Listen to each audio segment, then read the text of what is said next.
today.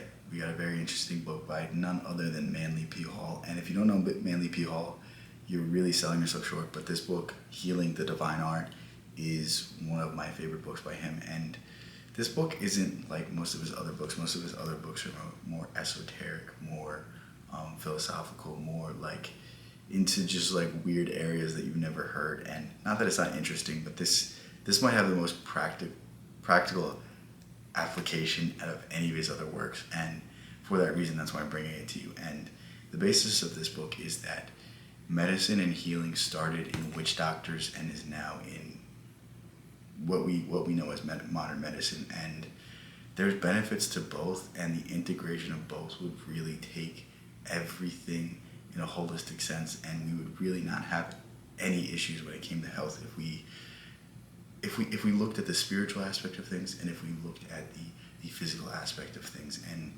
Manly P. Hall does a great job of explaining the origins of medicine and how it started with, certain elders of the tribe who were in contact with spirits and who basically prayed and used all of these remedies and used all of these rituals to in some way inspire change in the individual. And I mean, to a certain extent, you have to give credit to it because we understand what the placebo effect is. We understand that, simply thinking you're going to get better is a lot of the issue. Like, if you believe you can get better, that's like a lot of what makes medicine work.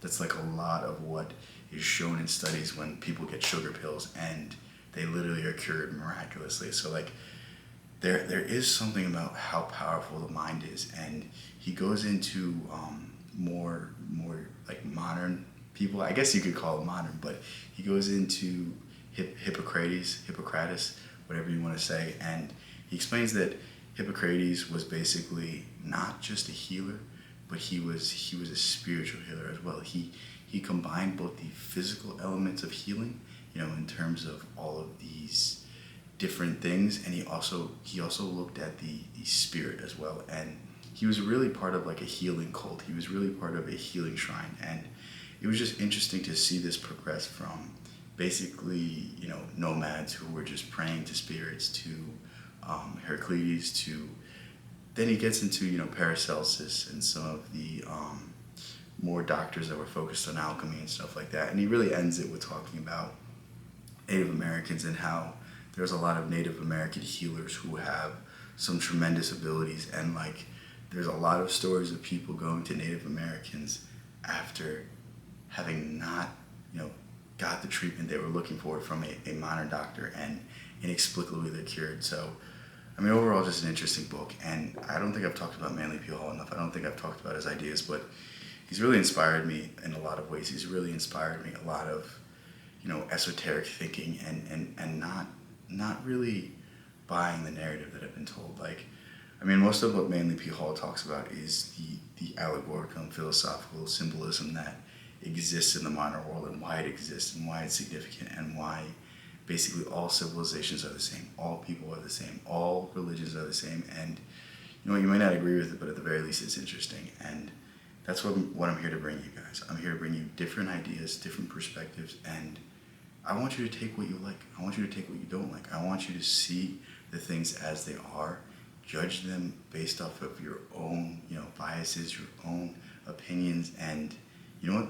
Maybe you vehemently oppose everything this guy says, but he's still showing you a different perspective. He's still giving you interesting stories and an interesting history that, at the very least, will keep you entertained for several hours. So go ahead, pick up this book. Link will be in the description. If you want me to review more books by Manly P. Hall, let me know. I don't know how many of them are applicable to the average everyday reader, so that's why I don't really go into them. Like, the esoteric stuff is cool to talk about. It's cool to have you guys answer questions, but like, I don't know how many people are willing to go into the books. So like, again, let me know if you're interested in this stuff. My school is free right now. Probably gonna make it paid very soon because I don't see the activity I want on it, and I want people to like feel like they're losing something if they don't participate, if they're not active. And I mean, that's the next step. The next step of this is to make this full time. And thank you everyone that supported up until now, because I feel like I'm gonna be able to say that very soon that this is the next thing I'm gonna pursue. This is the next thing that is going to pay the bills. But, until that point, we can continue to hope, we can continue to pray, we can continue to keep our head up, make good content, make good videos. And yeah, I love all you guys. Thanks for all the support. And words cannot describe the feeling I have right now, because every day I check the views and every day I'm astounded. And it's just more to come, and it's more just to a testament of like what happens if you don't give up. So join the school, join my Discord, and yeah, love all you guys. Peace out. See you in the next one.